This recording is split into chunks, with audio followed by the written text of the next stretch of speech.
pause the recording.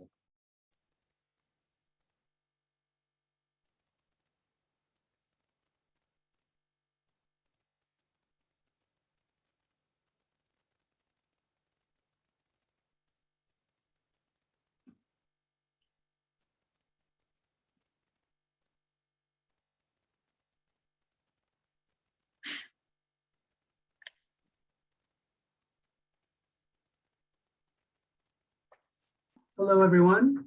Good morning. Thank you for joining us for the non-local entities waivers presentation. My name is Jeff McDaniel, and today I'm joined by members of our state agency team, Michelle Ceballos, Andrew Parrish, and Brianna Lara. We will periodically break for questions. And so to ask a question via the Zoom platform, type your question into the chat pane. See that at the bottom of the page of your screen. Once called upon, please unmute yourself and state your name and affiliation when asked by CalRecycle staff. You may also ask questions via email. So you can email the sarc@calrecycle.ca.gov inbox. I'll make sure to post that into the chat pane. Again, this sarc@calrecycle.ca.gov. And you just want to make sure to use the subject line NLE waivers, that's non-local entity waivers. And make sure to include the name of your specific state agency or non-local entity. Again, all this will be pasted into the chat. Also, if you cannot unmute yourself or you are not able to get, if we're not able to get to your question, please submit that into the SARC inbox, the sarc@calrecycle.ca.gov. Then finally, for purposes of SB 1383, state agencies are included in the definition for non-local entity. So since most of the participants in this webinar are from state agencies, we're going to use the term agency instead of non-local entity. Next slide, please. So here's an overview of what I'll be covering for today. Here you can see what can and cannot be waived, the types of waivers, why to submit, what and where to submit. Next slide, please. What can be waived? I'll just read from the bullets here. Subscribing to an organic waste collection service or self-haul organic waste to a recovery facility. Providing containers for the collection of organic waste and non-organic recyclables in all areas where disposal containers are located. Prohibit employees from placing organic waste in a container not designated for organic waste. Periodic inspections for containers from contamination and inform employees if containers are contaminated. And finally, provide information to employees on methods for prevention of organic waste generation. Next slide, please. So what cannot be waived? Edible food recovery, if you're a commercial edible food generator. Also recycling from the blue bin material, so the bottles, cans, glass, paper, cardboard. Next slide, please. Thank you.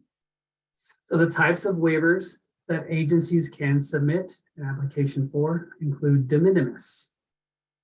If an agency is located within a jurisdiction or census tract that's already been granted a waiver by CalRecycle, and also for physical space. These reasons will be broken down in greater detail later in this presentation.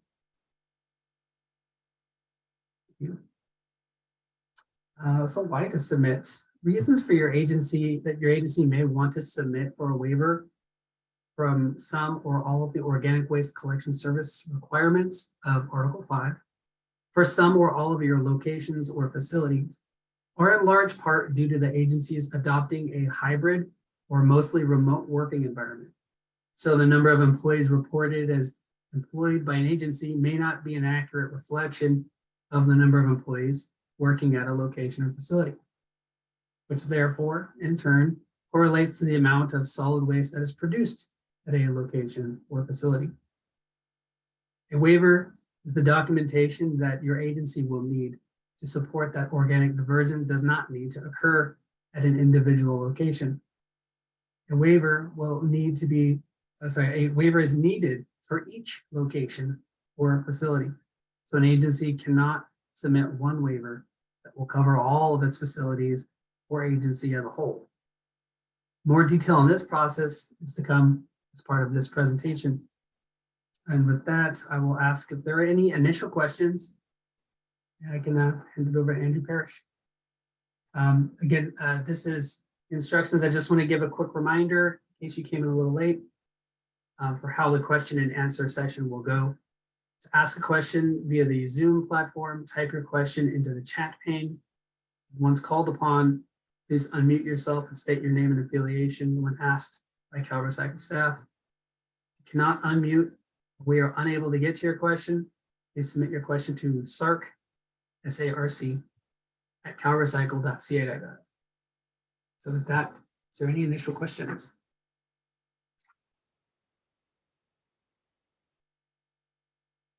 No? Okay, and then I can hand it over to Andrew.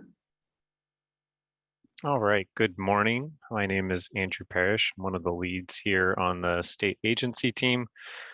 I've probably talked to a lot of you about the organics section of the SARC report, which is kind of the focus of what this waiver will be impacting. All right, first we're going to start with where the waiver application can be found.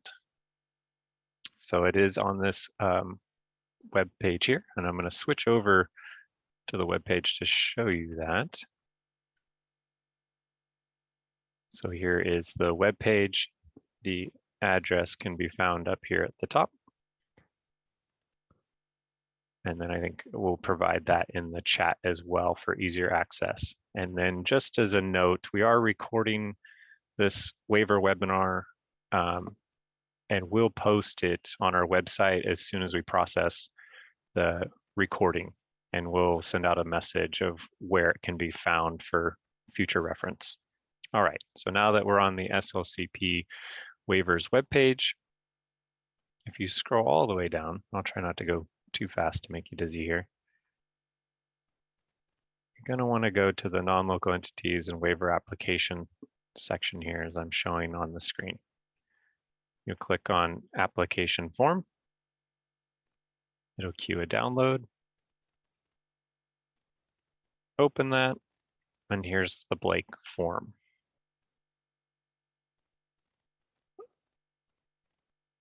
Okay, so prior to getting into kind of the form itself and what to check and what to select, I just wanted to review a few terms. So solid waste includes all types of solid waste, meaning garbage, sludges, and other discarded solid materials resulting from residential activities and industrial and commercial operations. Organic waste means solid waste containing material originated from living organisms and their metabolic waste products, including but not limited to food, green material, landscape and pruning waste, organic textiles and carpets, lumber, wood, paper products, printing and writing paper, manure, biosolids, digestate, and sludges. Having said all that, just to say this a little more simply, solid waste is trash, recycling, and organic waste all combined collectively. The organic waste materials that most state agencies will manage are food scraps, food soil paper, grass, landscaping and pruning waste, paper, and cardboard.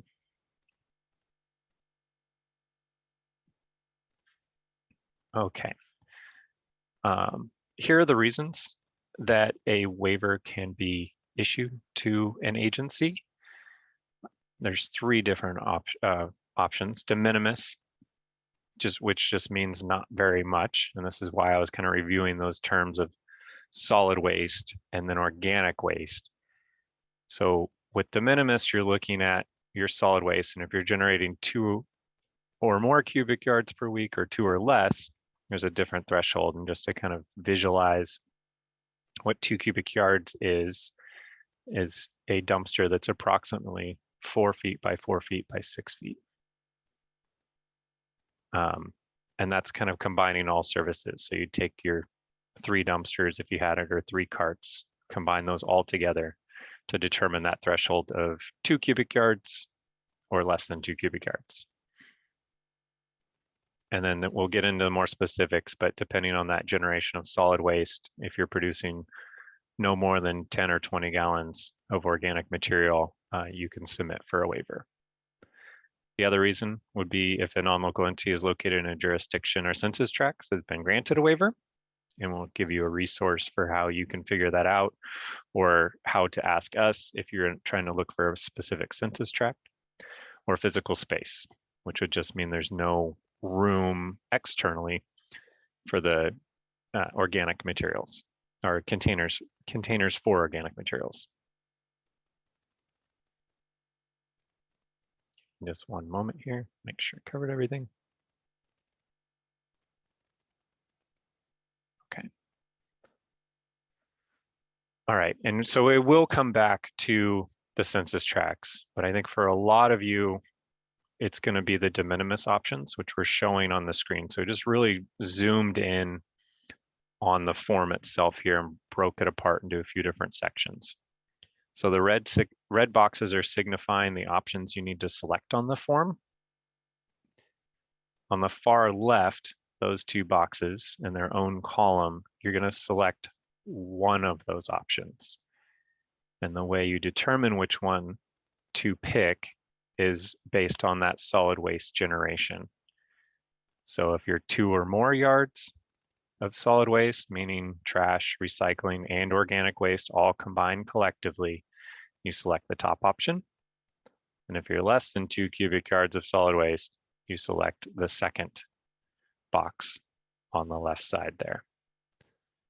The other option that needs to be selected on this form, if you're going the de minimis route, would be whether you're requesting a waiver from the blue and or the green container.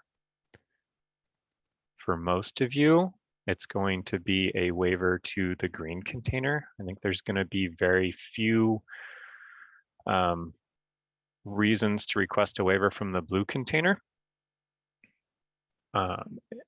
because requesting a waiver from the blue container, if granted, would limit or decrease your ability to recycle bottles and cans and cardboard as part of your other diversion programs not related to SB 1383.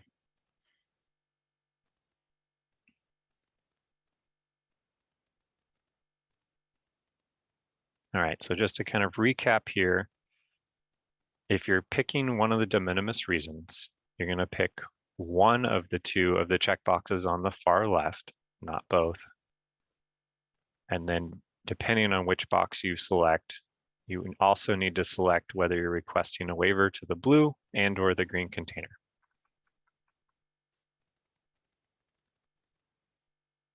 All right, and just to kind of to go over some examples of green container, blue container, and the typical materials that are in there. And again, you need to check with your local jurisdiction, because this does vary jurisdiction by jurisdiction. But in a typical kind of 3-bin system, it'll be a gray container or black container for trash, a blue container, which is typically for dry recyclables, and then a green container, which would be for organic waste. So the waiver from the green container would be kind of that waiver from the food scraps, food soil paper, grass, tree trimmings, bush clippings. And the blue container, typical waste would be writing paper, copy paper, and cardboard. Just kind of zooming in on that detail there.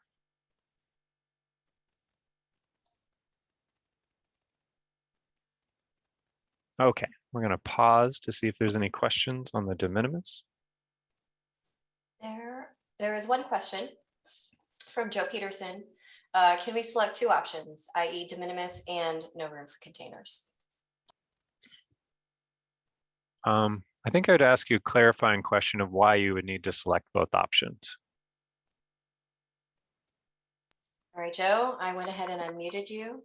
You can unmute yourself and clarify.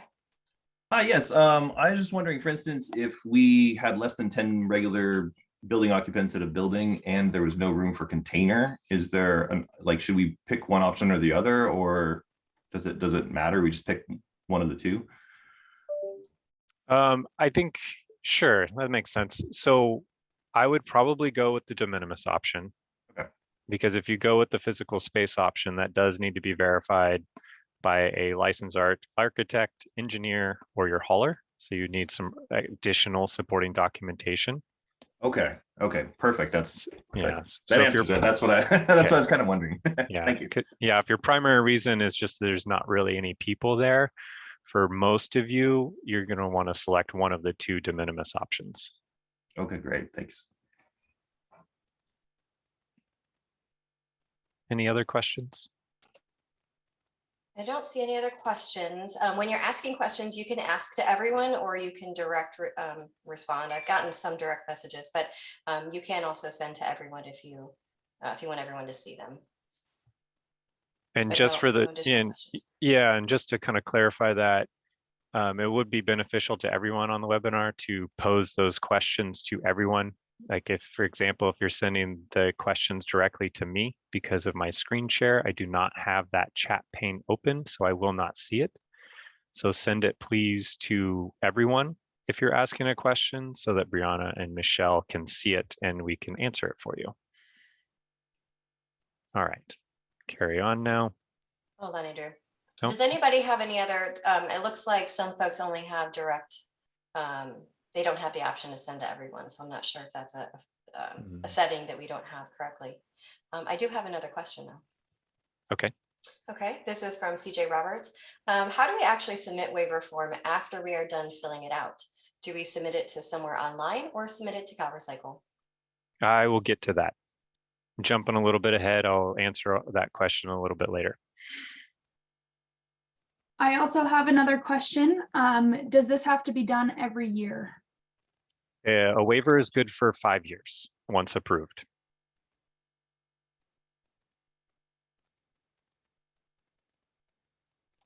Anything else? I have a question as well. Mm-hmm. So now if you already have cardboard containers, let's say 3 or 4 of the large cardboard containers, Mm-hmm. Is that a reason to have the blue bin exempt? Also, along with that, if there's a third party that takes care of the paper. So as far as this waiver is concerned, the focus of this waiver is for SB 1383. So we're really focusing on that organic material. Yeah. If you're generating paper and cardboard, it seems to me that you'd want to have that blue container still. And then if you are requesting a waiver from the blue container, that may impact your other kind of programs in your integrated waste management plan in order to hit the 50% diversion requirements for other laws outside of SB 1383, which is going to be pretty rare. If you did select the option to request a waiver to the blue container, we will be following up on that and probably questioning why you're requesting that waiver, since typically food waste and food spoiled scraps, which I think a majority of you are going to be requesting the waiver for, and how you'd go about recycling your paper and cardboard if you did not have that blue container. Does that answer your question?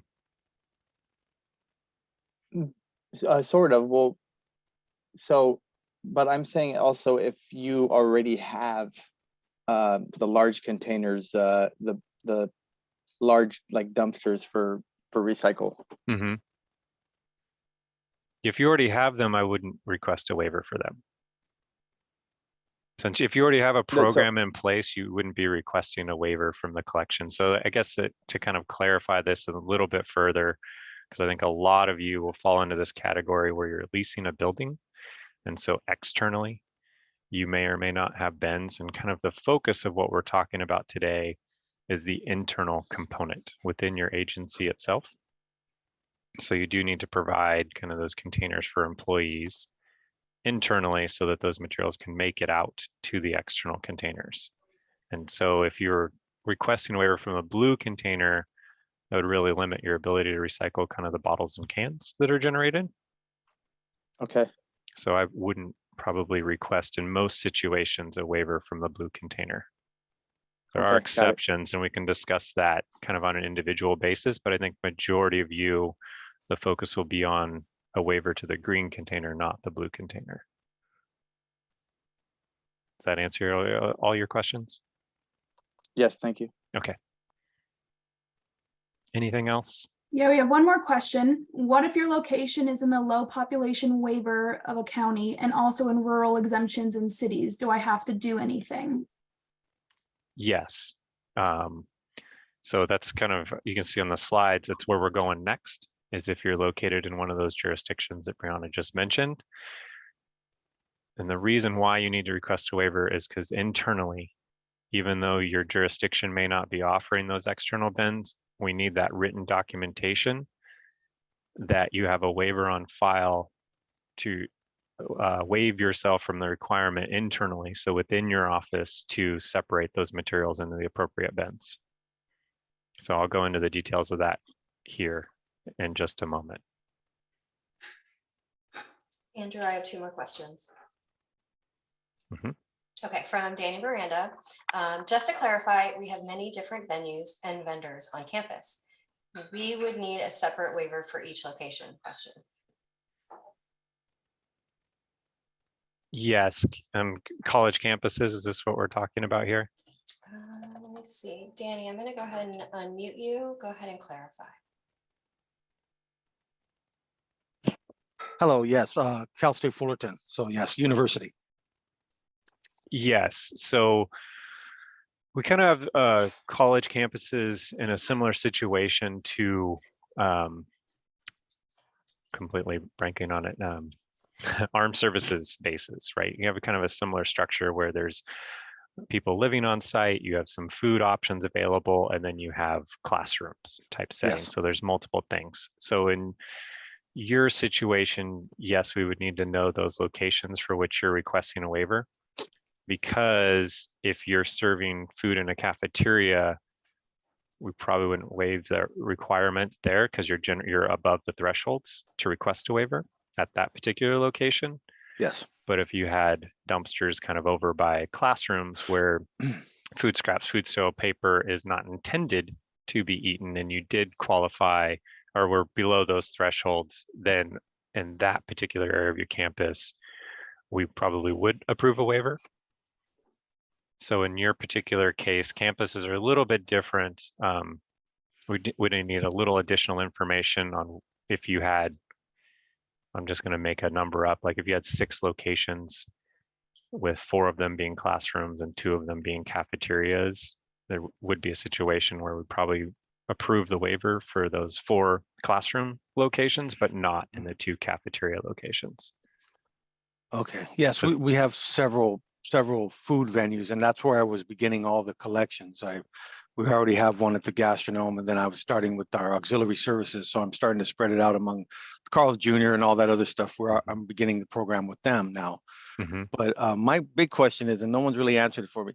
So we have all the buildings as well with all the offices. Are we going to be expected to put bins in every single, I mean, there's hundreds and hundreds of offices and you know, kitchens and among the regular buildings, non-classroom, just, you know, classrooms, and there's offices and classrooms in all the buildings. Are we going to be expected to collect from all these locations other than the food venues? Yeah, potentially. I mean, we're kind of getting into a few different things here, and it might be best that we follow up with either you individually or maybe the CSU as a whole to kind of do a personalized presentation on this. But you do need to provide kind of those internal collection containers where food is intended to be eaten. So you wouldn't like in an office isn't necessarily where food is intended to be eaten, but the break room within those offices is. Yeah. And so there is kind of a monitoring aspect to this.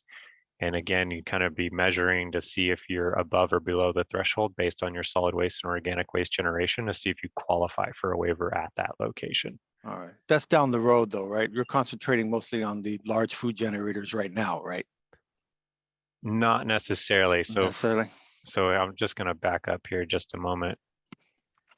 So here's the threshold, right? So if you're generating solid Yeah. waste of 2 or more cubic yards, meaning trash, recycle, and organics all combined, and you're generating no more than 20 gallons per week, which is kind of a visual for that, would be 4 5-gallon orange Home Depot buckets, Yeah, then you could request a waiver at that location. okay. And then the other reason is if you're less than 2 cubic yards, that threshold is 10 gallons per week. Yeah, I got that. I just was wondering what was the target right now? If it was everything or if we're trying to start off with a certain criteria. So I'm, because it's taken me months and years just to get everybody on board in the venues, Yeah. let alone the buildings. Yeah. So, I mean, the requirement does apply to all places where organics are generated. all right.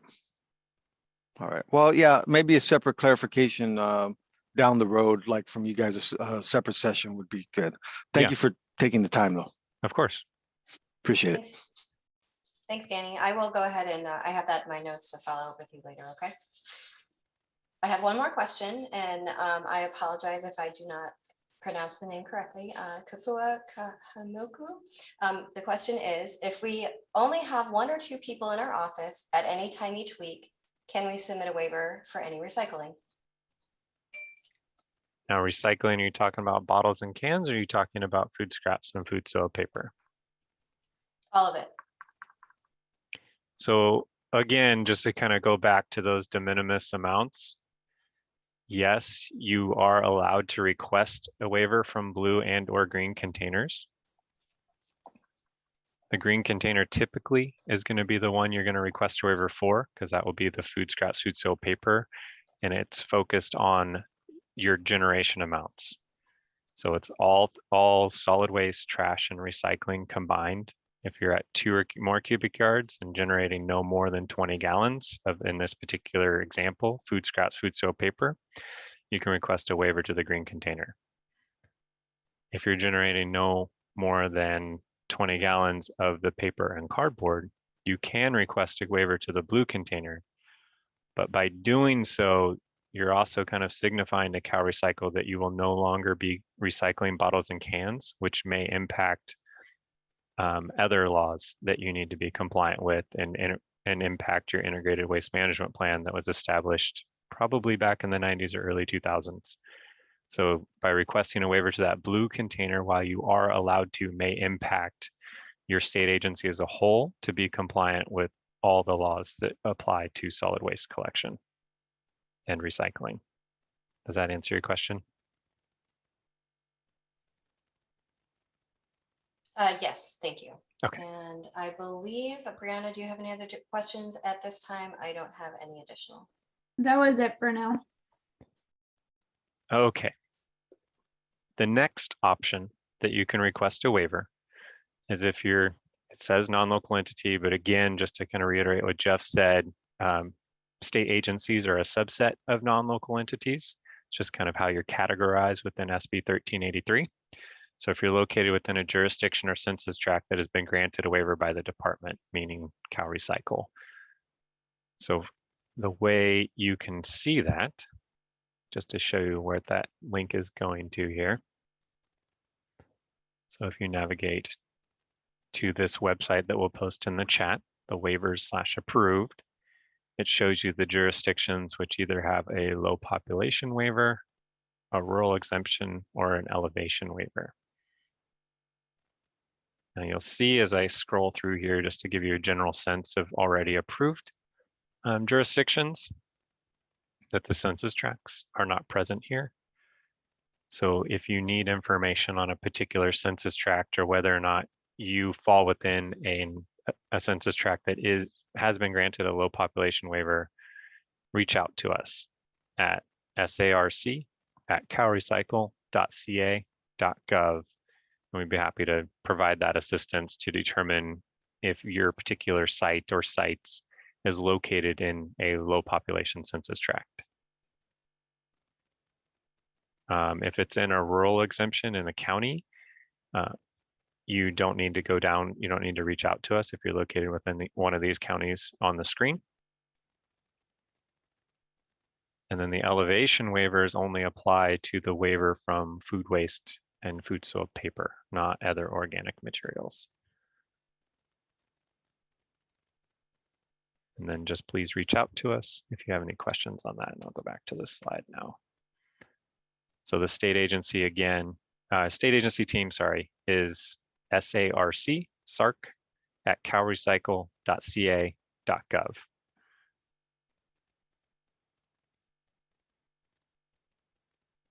All right, the last reason you can select as a potential option for requesting a waiver is if you do not have the physical space for a container. And a hauler, licensed architect, or licensed engineer needs to make that determination, and you need to submit that written documentation to support that finding. So this is going to be for locations more externally. So if the building itself, and it's not, this would be buildings owned and operated by state agencies that you control who you're subscribed to that waste services with. If you're leasing a building, you'll need to follow up with your landlord to see if they've applied for that physical space reasoning, and then you can kind of piggyback on that.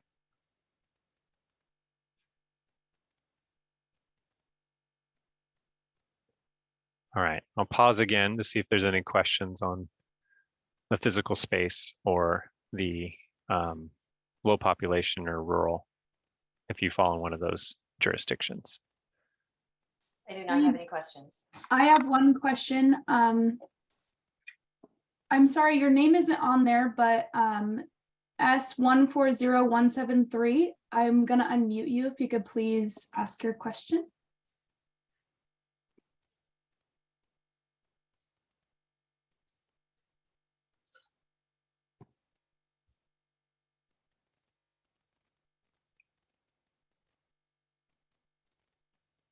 No.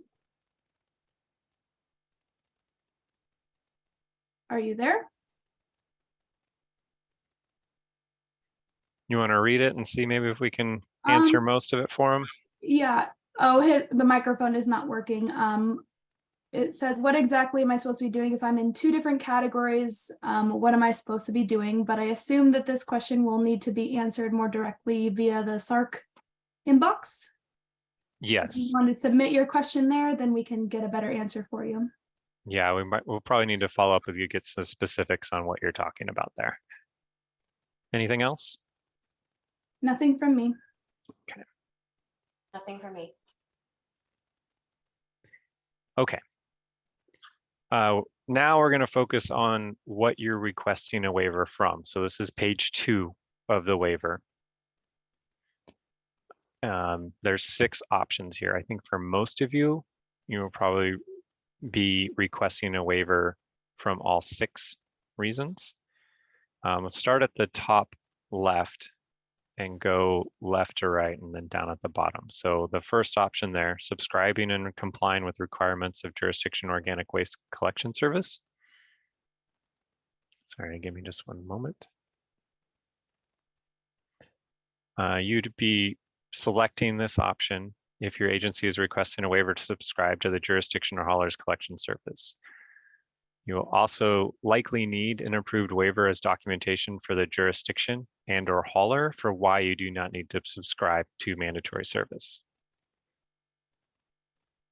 The second option, complying with the self-hauling of organic waste requirement. You'd select this if your agency is requesting a waiver from having to manage the diversion of organic material itself. So just to kind of step through that, if you request only the option for subscribing and complying with the requirements of jurisdiction and organic waste collection service, kind of implies that you'd be self-hauling that organic material. All right, the next option, providing containers for the collection of organic waste and non-organic recyclables in all areas where disposal containers are located. You would select this option for where all areas where disposal containers are located internally, so that containers do not need to be provided for materials that are not required to be diverted from disposal. So to kind of clarify that, if you're requesting a waiver from the green container for your food scraps, food soil, paper, and that's the only thing that was collected in that green container internally, that's what this option is allowing you to do. The next option, prohibiting employees from placing organic waste in containers not designated to receive organic waste, should be selected to allow for the disposal of de minimis amounts of organic material in the trash. The next option, inspecting organic waste containers for contamination, informing employees if containers are contaminated, and requiring the use of designated containers for organic waste. This option should be selected since the organic material for which waiver is being requested does not need to be separated from disposal, therefore is not considered contamination. And just a point of clarification, which is kind of weird within SB 1383, is that contamination can be viewed kind of one of two ways. If organic material is thrown in the trash, that is technically contamination of the trash because organic material is not intended to go in the trash. Vice versa, if trash is in that green container, the trash would then be a contaminant of that green container because food waste, food soil, paper should be the only materials in there. Okay, and the last option, providing information to employees on methods for the prevention of organic waste generation. And you'd be selecting this, should be selected in reference specifically to the materials for which the waiver is being requested. And just to go one step further in how this is really the focus is on SB 1383 and that food scraps, food soil, paper. That is part of a different law, AB 2812. State agencies are still required to have dedicated recycling staff to implement recycling programs, have required signage, signs, posters, and labels for recycling bins, have required employee training or recycling programs, and have required adequate number and condition of recycling receptacles.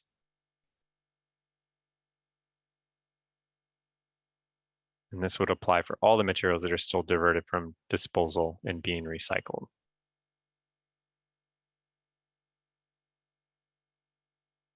All right. This one's pretty quick. Just want to say, please attach the required documentation demonstrating the standards identified above apply to a non-local entity identified or agency on this application and sign it and print your name.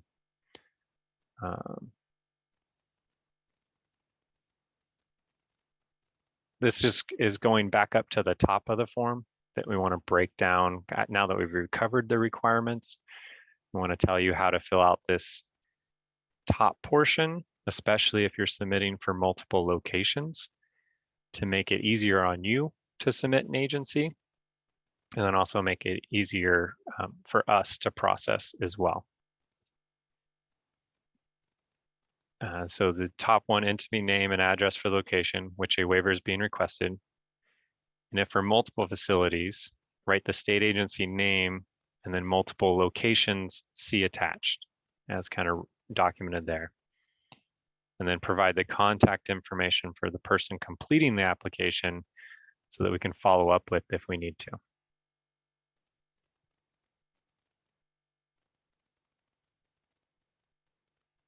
All right, and then so this is kind of an additional information for those of you submitting a waiver for multiple locations. So if the selected reason for a waiver request is the same, so it's all kind of the same generation. So you're generating 2 or more cubic yards of solid waste per week and generating no more than 20 gallons. So for all of those locations, you can submit one form. So on the waiver application, again, write the entity name, agency name, multiple locations, see attached. Then compile a list, Word or Excel document, with each individual facility name, address, and county in which it's located. And then you'll attach the list as part of your waiver application submittal. One additional piece I wanted to share as good supporting documentation. Oops, not on the right screen. Move it over. So on a per location basis, this is great supporting, an example of great supporting documentation for why you're requesting, in this particular case, a de minimis waiver.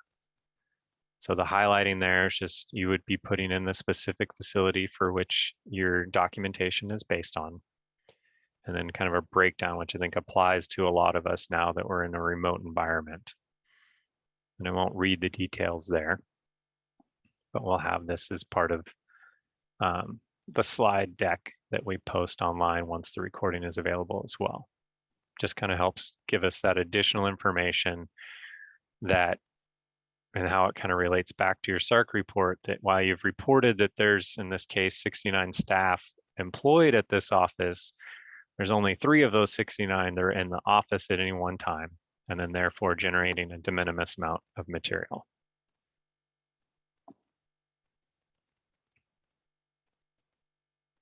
All right, pause for questions again. Hi, Andrew. I have one question from Danny Miranda.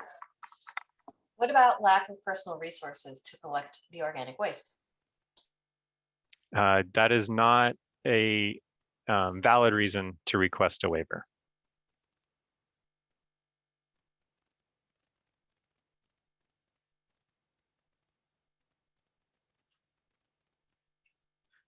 Danny, I went ahead and unmuted you if you have clarification. And I forgot to tell you to state your name, affiliation as well, which I know we did this earlier. But Yeah, the Dan Miranda, CSUF. Yeah, it was just in question, like personnel resources, what I was saying, not personal, personnel. What about a lack of personnel at this time? We don't have the personnel to collect from every building. Will we be allowed time to work that out, or is this, that's what I'm talking about? There's a lot of logistics that haven't been worked out. Sure. Yeah. So as far as requesting a waiver, no, we will not right. approve a waiver for that. As what you're saying as far as documentation of what you should write in your SARC report for a reason why a program hasn't been implemented yet, that would be the place to write that and the steps you're taking to kind of overcome those hurdles that you have. All right. Okay. Thank you. Mm-hmm.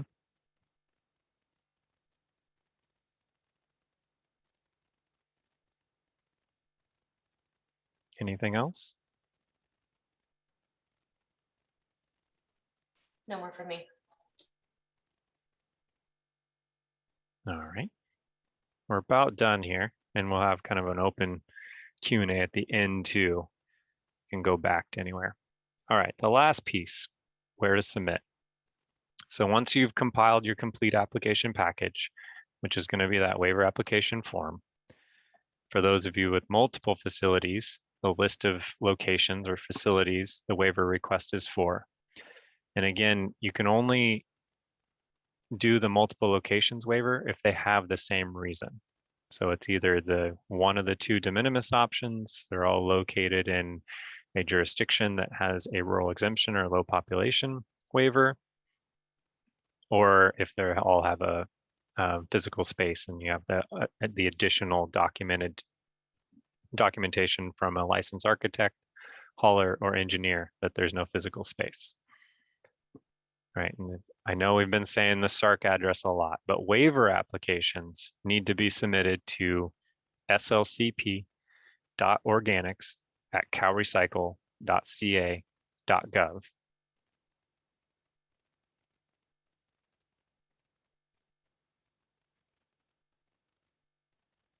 All right, I do have another spot for questions, but I'm just going to go through the last slide, put the resources up. So we do have these resources available, and we are in the middle of kind of a website overhaul. I mean, these links still work that we're showing on the screen, and we'll put the links in the chat as well so that you can more easily access them. But there's kind of some additional information. We have signage examples, which are PDFs that can be edited if you have Adobe Acrobat to change either some of the pictures if they don't apply to your particular situation, or some of the words in there. They're in multiple languages. Can use those. We have a short-lived climate pollutants listserv that has SB 1383 specific information if you want to sign up for that. The focus of that one is more for jurisdictions, but there could be some elements that apply to state agencies as well. And then in general, as we kind of overhaul our own system, we have a team-based approach as opposed to an individual representative, which I think a lot of you are familiar with. We're still kind of transitioning that system.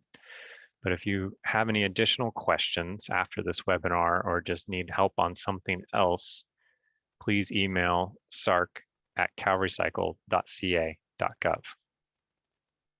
All right, that's the end of the presentation. Be happy to go back and go over any of the sections again or answer any other questions.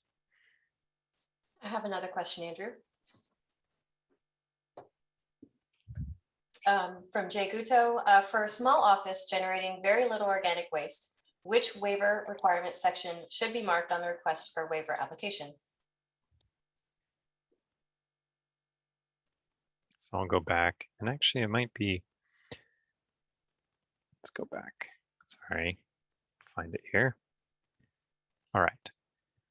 So it sounds to me, based on what you've described, you're going to be one of the two of these options on the top, which we refer to as de minimis, which just means not very much. So you'll need to determine what your total solid waste collection, meaning trash, recycle, and organics all combined collectively is. And then if you're generating no more than the 20 or 10 gallons respectively of the food scraps, food soil, paper, that will kind of determine which one you're requesting. But it's going to be one of these two options based on what you've described. He means for the next section. So you're talking, actually, let me unmute you, Jay Guto. Please state your name and affiliation and go ahead and clarify.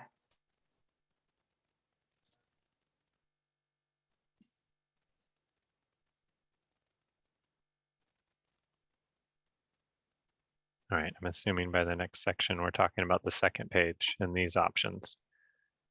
Yes, that's correct. I don't know if you can hear me now. Sorry, I'm on my phone and on the computer. Yeah, I can hear you now. Most likely all of them. Yeah. Oh, okay. That I was like, oh my gosh, they all sound okay. So I'm going to make a note in my records. So Yeah, just choose all of to them. kind of go through it more logically and less citing regulation text and words. If you're requesting a waiver from food scraps and food soil paper, then you wouldn't need that container that your jurisdiction is most likely trying to give you if you're the landlord of your property. You wouldn't need to self-haul that food scraps and food soil paper because you're not generating it. You would not need to provide the container for the food scraps, food soil paper because you're not generating it. And you don't need to tell employees or inspect for it in that container because it doesn't exist and you're not generating it. Or tell employees where they need to put the food scraps and food soil paper because it's going to go into the trash because it's a de minimis amount of material. Does that help step you through it? That's awesome. Thanks, Andrew.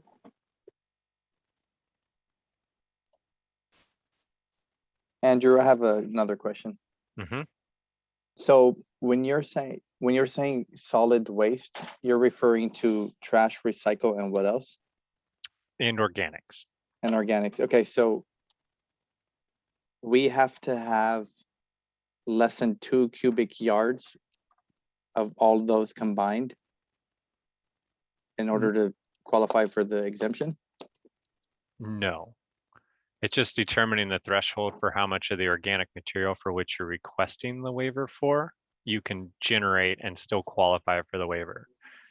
So if you're less than 2 cubic yards and generating no more than 10 gallons of food scraps, food soil, paper, you'd qualify for a waiver.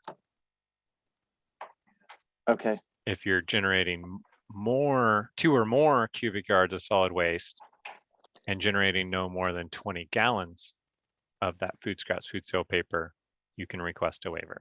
Okay, got it.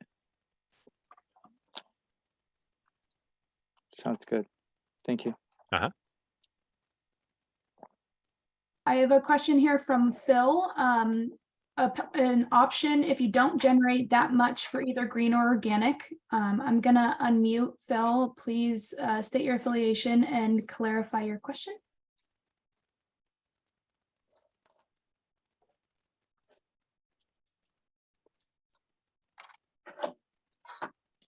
Hold on a second, trying to get him unmuted. There we go.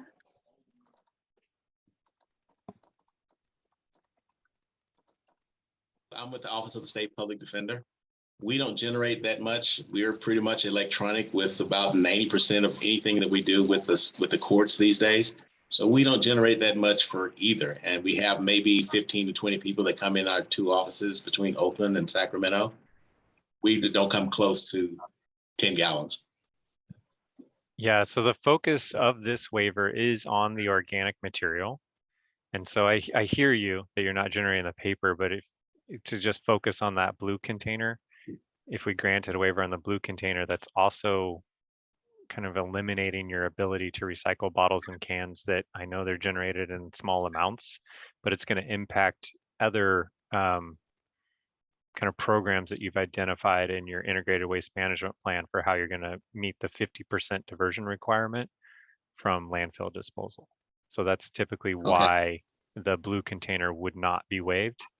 Not so much that you're like you do qualify it based on what you've described for the organic portion of it, but by waiving that blue container, you no longer can recycle glass, plastic, and aluminum. Does that make sense? Okay. And then just to kind of on that note, I also just wanted to emphasize too, that if you're in a lease space and you already have, like, let's say DGS manages your building and custodial manages the building, and you already have these containers in place, a waiver most likely would not be approved since you already have access to these containers as well, and the ability to divert these materials.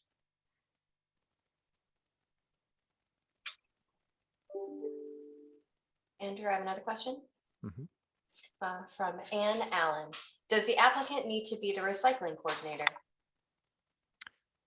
No, it just needs to be a person that if we have follow-up can answer any additional questions we may have. I think the recycling coordinator would be best just to kind of bring it all together and how it relates to your SARC report, because we are making changes to the SARC report as well to, on a per facility basis, have the ability to check that you have a waiver in place so that it makes sense to me for it to be the recycling coordinator, but there might be reasons that it might not for you. Just needs to be a point of person that can answer any questions about the reasons you requested the waiver.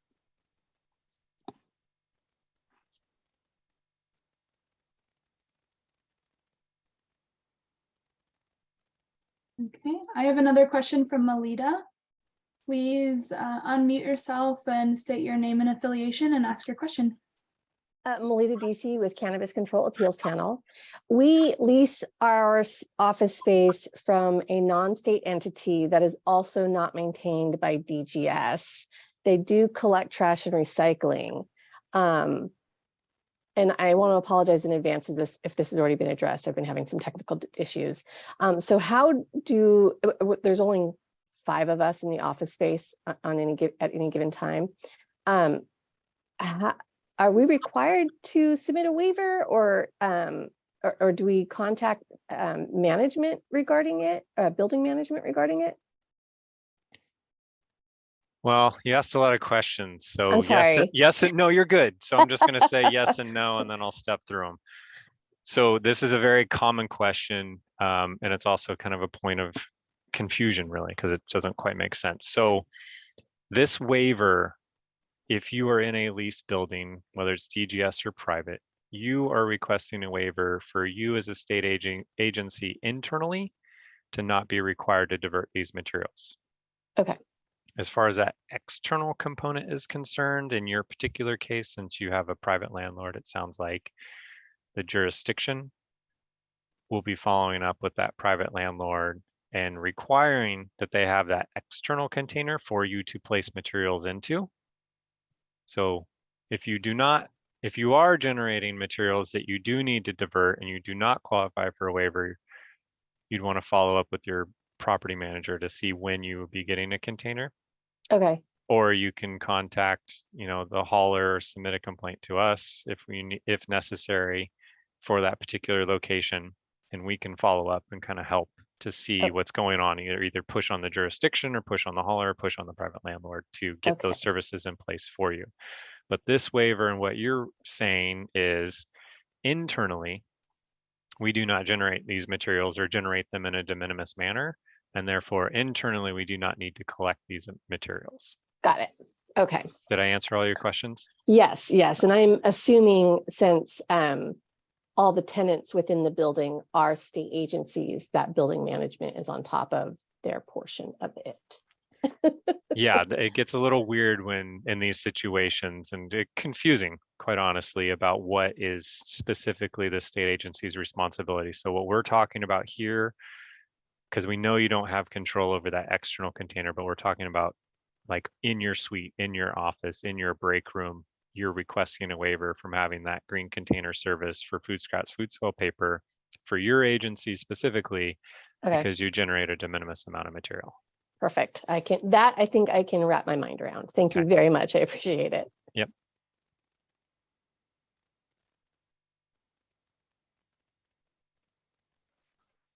I have no more questions. Brianna? No more questions on my end either. Okay. We'll hang out we did book this until noon, but we won't go to noon if there's no more questions. We will hang out for another minute. Be happy to go over anything again if there's a particular section or reason or resource that doesn't make sense.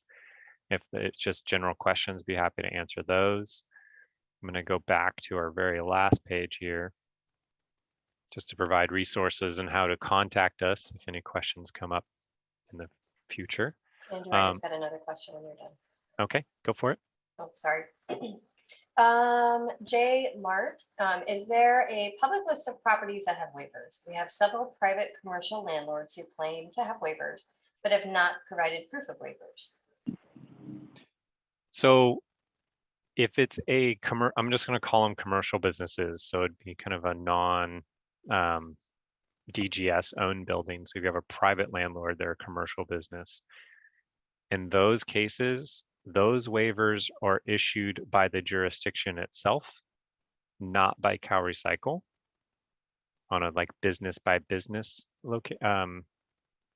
within a jurisdiction. So you'd need to contact either the hauler or the jurisdiction itself to see if your particular location has a waiver.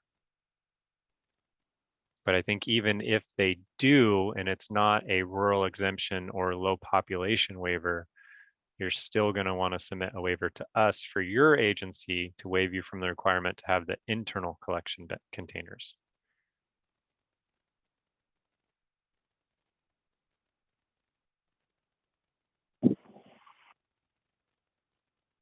A question? Uh-huh. Hi, Chris Alfieri, California State Parks. My question was, if we have, I had recently gotten a couple of waivers. One was population, one was just low usage. Do we have to apply for these waivers every year, or once we've gotten the waiver, are we good until the situation at the facility changes? Yes, to answer your question on that very last thing you said, like if your situation changes, the waiver may not apply, but a waiver is good for 5 years. Excellent. Thank you very much. Uh-huh. I have a question. Uh-huh. Okay, so let's say that you qualify for the 20-gallon, generating less than the 20-gallon organics. Mhm. Now, and on the second portion of the application, would you be putting that the 14 CCR, which is subscribing and complying with requirements of jurisdictions, organic waste collection service? Is that the only one you would put, or would you put anything else? You're most likely going to want to select all the options, right? Because Okay. if you only selected the first one, you're more, this is more in the case of, here, let me say it in a less confusing way. You're going to want to select all of them most likely, because it's going to, or sorry, I'm stumbling on my words here. If you only select the first option, you'd still be required to self-haul it because you didn't say I want a waiver from self-hauling. You'd still be required to have those containers, educate your employees, do inspections, all of that stuff. You say, because you didn't select that as a reason for why you want a waiver or what you want a waiver from. Okay. So you'd still be required to tell your employees where food waste, food toilet paper goes and inspect it to make sure it's going in that right place unless you request a waiver for it. Now, and in that case, you don't really need to have an attachment for the documentation, right? Or do you, or how would we go about that? The documentation, let me go back to that I showed as an example. Where'd it go? Oh, past it. I'm messing it up here. This one. This just really helps us when we're processing applications to get a better sense of what's going on at that particular language, because in the SARC report, which is a piece of information we use to kind of verify that you don't have a lot of staff here, and understanding that the SARC report at the moment doesn't really have an ability for you to report how many of the, in this case, 69 staff are employed at a location, how many are teleworking versus not. But this just really helps provide that supporting documentation that while yes, there are 69 people technically employed at this particular site or facility or agency, at any given time, there's only about 3 of them there. And this is about how often they're there. Okay, and you said we can do, so we can make one of these for, let's say, the 3 locations that we have? Yeah, so this supporting documentation you'd want for each site, but Okay. then you could submit one waiver For and all then, of them. yeah, and list them all kind of in a Word or Excel document if it's the same reason for which you're requesting a waiver. Copy, thank you. Uh-huh. Okay, Andrew, I have another one. Hugo Hernandez asks, what if your waste hauler does not provide food waste recovery services? Yeah, so there are kind of varying rollouts of implementation across the state. Your hauler should be able to answer for you when those services will be available to you. And then that's the type of information that you'd want to provide in a SARC report if you didn't qualify for a waiver of, yes, we're aware we need to divert these organic materials. Our hauler does not yet offer those. These are the steps we're taking to implement a program, or have to wait until that program is available at this date.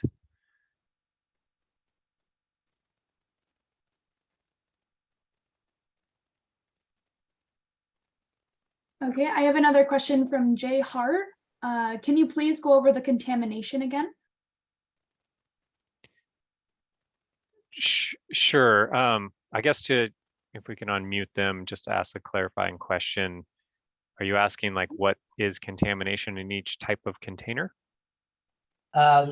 Yes, similar. So I work for the California State Parks, and sometimes the public may choose to handle their personal responsibilities differently.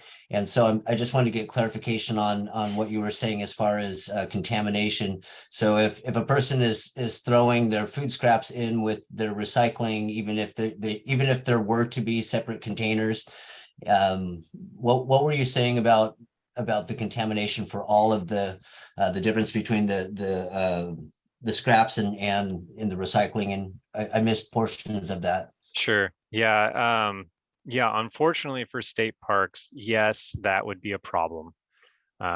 We understand that that's a hard area to correct or change since it is dealing with the public.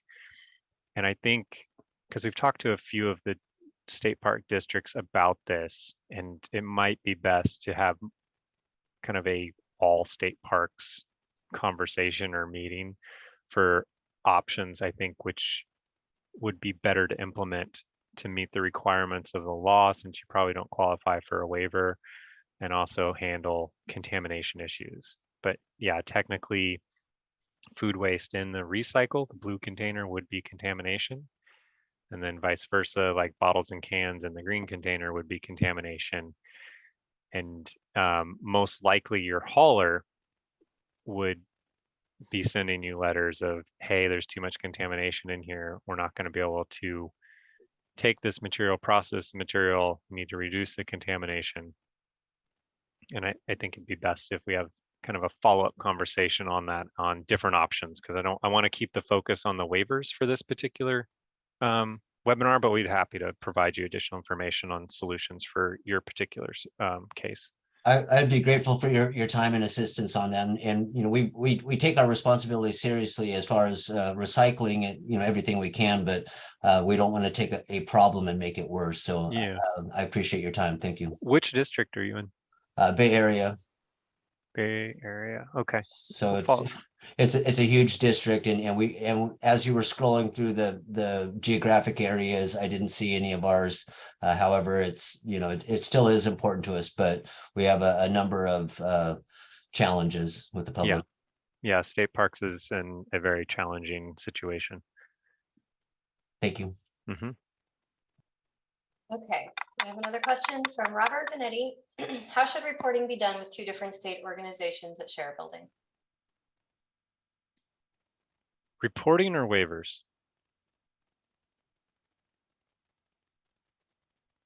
Good question, Robert. I'm trying to unmute you, but I can't. So.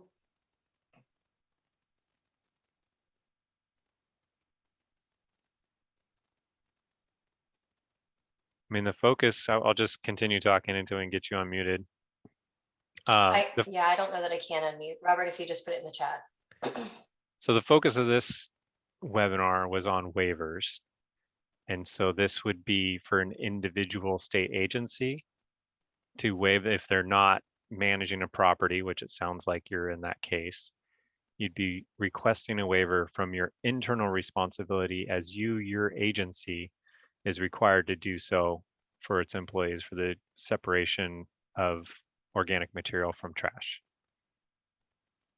Reporting is also on a per agency basis. And we will have additional webinars in April, hopefully, on the SARC report, because we are making some changes to it for what to report where and how waivers should be reported in that system.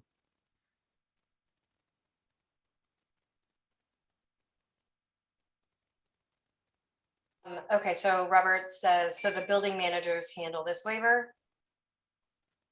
No, you as the state agency will want to request a waiver if one of those situations apply, the de minimis, you fall into a jurisdiction that has a approved waiver with us or physical space.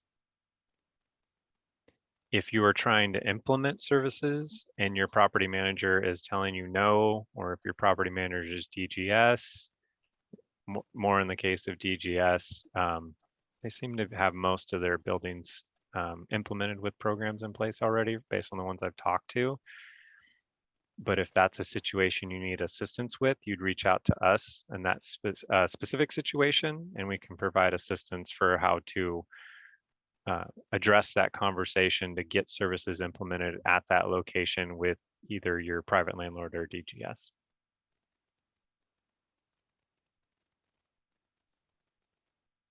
Okay. I have two more. Danny Miranda has another question regarding building related questions. Go ahead, Danny. Hi, me again. So we have 20 plus buildings on campus. That's that's minus the housing complex. So if I was going to do several of those buildings and try to get waivers for all of them, then that would be included in the multiple waivers, right? And since we're all in the same campus, has the same, pretty much everyone here has the same address, it would be just multiple locations at the same site, right? I'd have to list them all. Yes, in your particular situation, like a site map of where those places are located is a good Yes. way to go about kind of showing that. even though since it's the same address, and then kind of also describing what types of buildings they are, so we can kind of tell the difference between your classroom and your food service area and, you know, a restaurant or vice versa. Does that make sense? Yes, and like I was saying before, many of our buildings have both classrooms and offices. So one thing we haven't kind of discussed, and just it's on topic, but kind of beyond it a little bit. But so this is going to require for waivers in the like the 20 gallons. I know that, you know, all these buildings do produce more than 2 cubic yards, but as for the food, it's never really been measured. So, you know, theoretically, we're talking about audits for all these locations to obtain waivers, correct? Yes, that would be the most complete way to determine if you are within the threshold or not. Ouch. Okay. Yeah, I mean, I understand it. That would be that's a big endeavor. So, Yeah. but it is, like you say, it's probably the best way. But that's what's going to require pilots, probably moving from each building to each building. Yeah, and I know some other CSUs in your system, I think, are more than willing to share too of how they've implemented programs. If you're not aware of them already, we'd be happy to match you up with them. Yeah, I've been talking a lot. There's a lot of questions from them too. I've been to some of the discussions, and there's nobody's really totally worked it out. It's a lot of everybody's still kind of like trying to figure things out. So yeah, and I think the important piece there, outside of the waiver conversation that we're having right now, is when you're talking to us about program implementation, is telling us what you're doing and telling us what programs have been implemented, the barriers you're having, and the steps you're taking to overcome those barriers and timelines associated with those. Just keeping in communication with us as far as program implementation. And I think similar to state parks, CSUs could also probably potentially use its own little conversation with us on how best we can support you implementing your programs. yes, and it's something I keep documenting in my CalRecycle reports every year. I keep saying, you know, I keep putting our current, you know, progress and status of what we're working on, and any type of, like you're saying, obstacles. I list those as well, and we'll continue to do so. Okay, thank you. Thank you.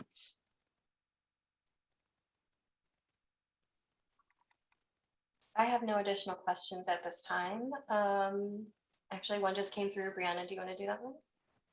Yeah, sure. Diana said Sacramento is effective 1/1/22 for low population waiver for the county. How do I find the status on the form my agency submitted in the past? Reach out to sarc@calrecycle.ca.gov about the particular location, and we can follow up with you on an individual basis.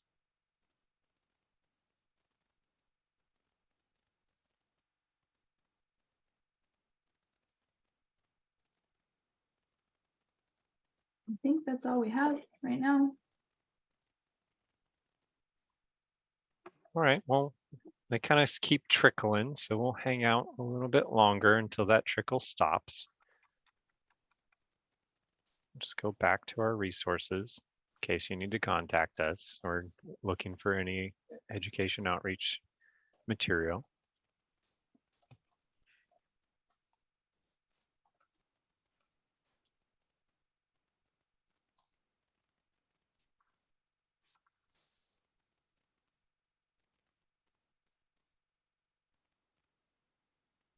And then again, if you don't have a specific question, but if there's something I didn't explain quite as clearly as I could have, I'd be happy to go back over any of the individual sections of the report or any of the web pages if you're having trouble navigating, just to kind of show you those things, because I know it's helpful to see it as opposed to just be told it.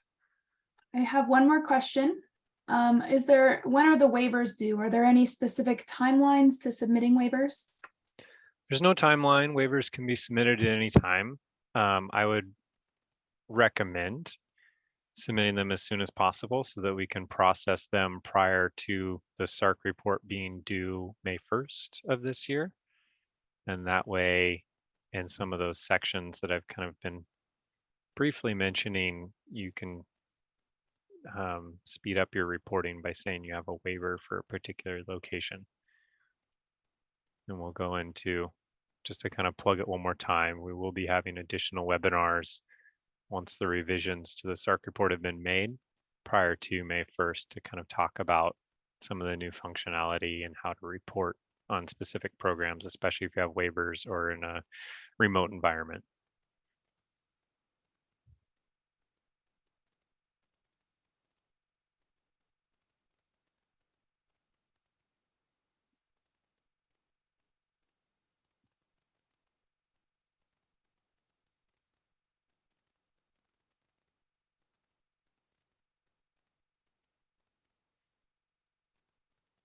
Maybe just to put it up for a moment.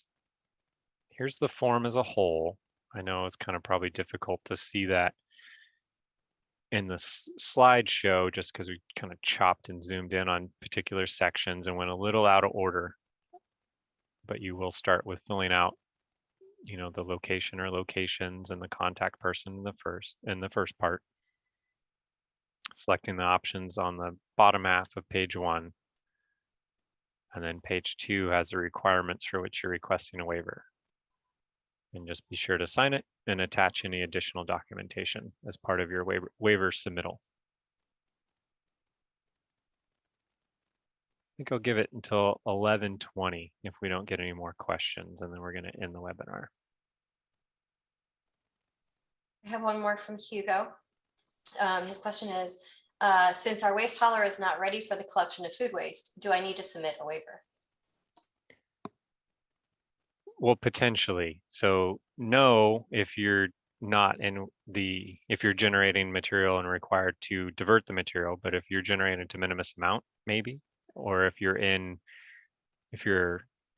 located in a jurisdiction or census tract that's been granted a waiver by us, or if you're managing the property, if you have no room for that container that a hauler, licensed architect, or licensed engineer has determined would all be reasons to submit a waiver. And again, kind of, you're still required kind of internally divert those materials. You not having an external place to place those materials is a very valid reason, but if you'd be requesting a waiver if you're generating a de minimis amount of material. Hugo, I'm gonna go ahead and unmute you if you want to clarify or ask any follow-up questions. Okay, thank you. Yes, no, it's I mean, we have been trying to comply with this SB 1383. I mean, since it came out, you know, and unfortunately, I mean, we are in the San Luis County, where our waste hauler is very limited to our area. We're not allowed, or they're not allowed to bring, or we're not allowed to go out of their jurisdiction to any other hauler to provide the services.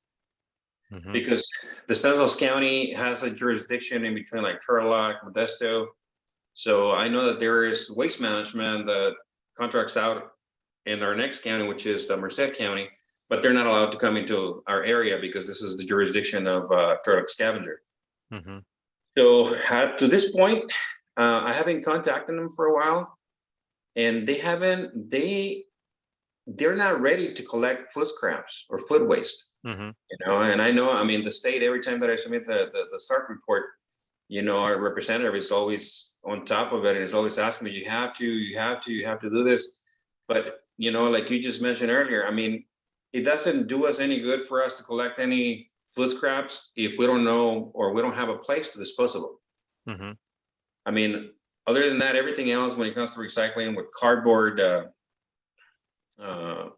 wood, aluminum cans, glass, everything that is recyclable. I mean, we're in compliance with everything except for the food scraps, and that's where my representative usually gives me a hard time every year. Yeah, well, a couple of things. I think it'd probably be best in your case, just follow up us one-on-one, and we can check to see if there's any jurisdictional waivers or census tracts that are waived.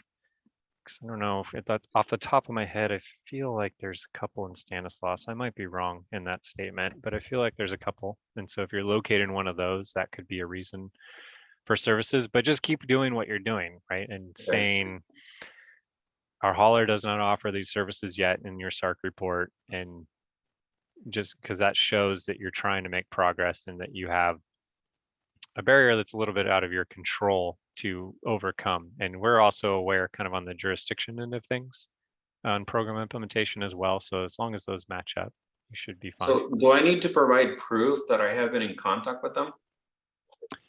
If we follow up and really inquire about your reasoning, yes, Okay. but that would be on a case-by-case basis. All right, because I do have some emails, you know, going back and forth. I mean, some of them they didn't respond to, but a lot of them were, you know, phone conversations. Mhm. But I don't recall the dates. I don't remember if I wrote them down somewhere. You know, and the last time that I spoke with them, they said, well, if the state is still after you and telling you all this stuff, please send them to us. Yeah. You know, they pretty much told me, tell your representative to reach out to us because we're working with them also on Yeah. this program. And we're trying to get this containers and trying to get everything ready for all of our customers. Yep. I haven't heard anything back. I mean, this is the beginning of the new year. I know during the pandemic, it was a little difficult for everyone to get around and do certain things. Mhm. But now that things are getting back to somewhat normal, I mean, I'm hoping that, you know, they're able to do something so that we're able to comply with this with the SB 1383. I mean, that's the only thing that we need to comply with, just the food scraps. Everything else, I mean, we're doing really good. Mhm. Good. Yeah, no, all jurisdictions are kind of various phases of implementation. So it shouldn't be, they kind of have their own requirements as well and should be offering those services to you hopefully sooner than later. Well, that's all what I had. Thank you.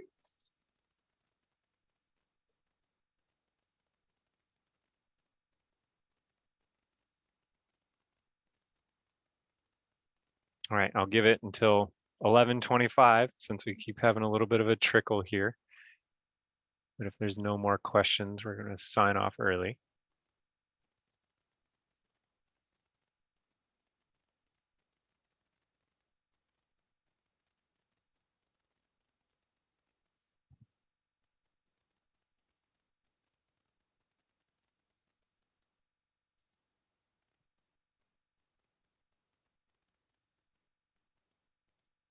And as soon as we get this webinar processed, we will post it so you can re-listen to it or watch it again if need be.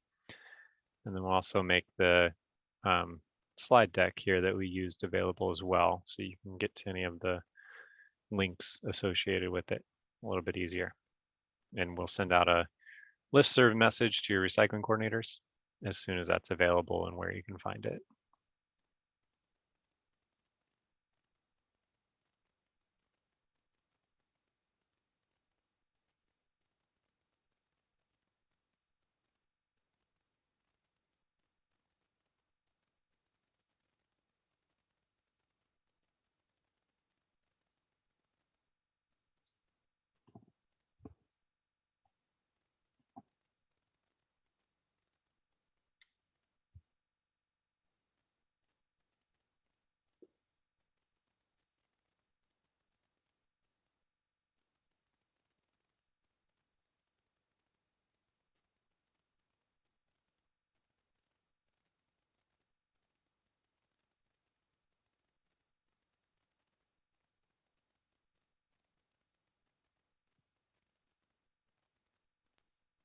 Nothing else coming this way, Andrew.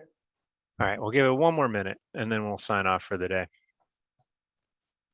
And if anything else comes up, you can always email us at any time for waiver questions or other questions to sarc@calrecycle.ca.gov.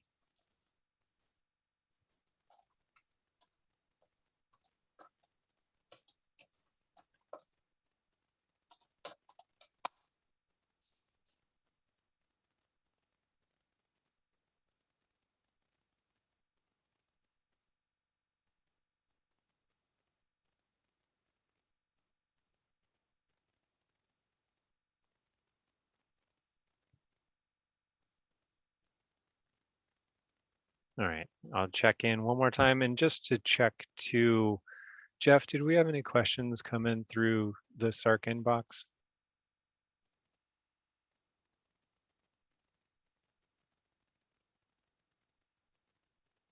All right, checking now.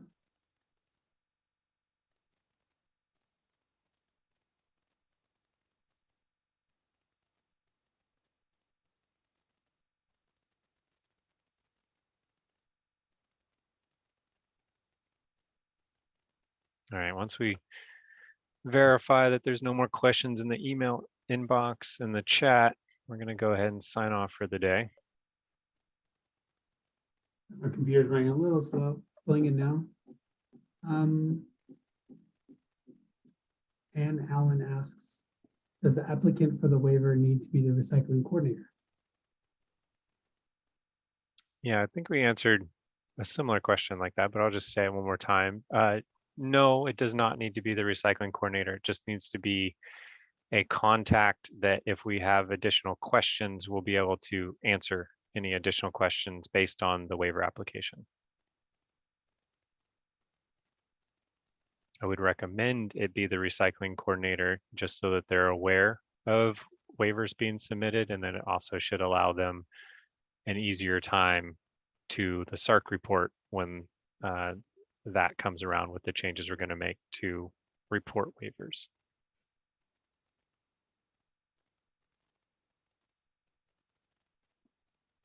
That was all. All right. Anything else in chat? Nothing on my end. Brianna, anything on your end?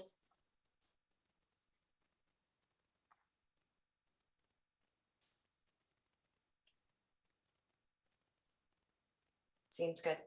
All right. Thank you so much. And then one last time, if anything else comes up, please email any questions you have to sarc@calrecycle.ca.gov. Thank you so much for attending. We'll talk to you later. Bye. Thank you, everyone. We appreciate you. Bye.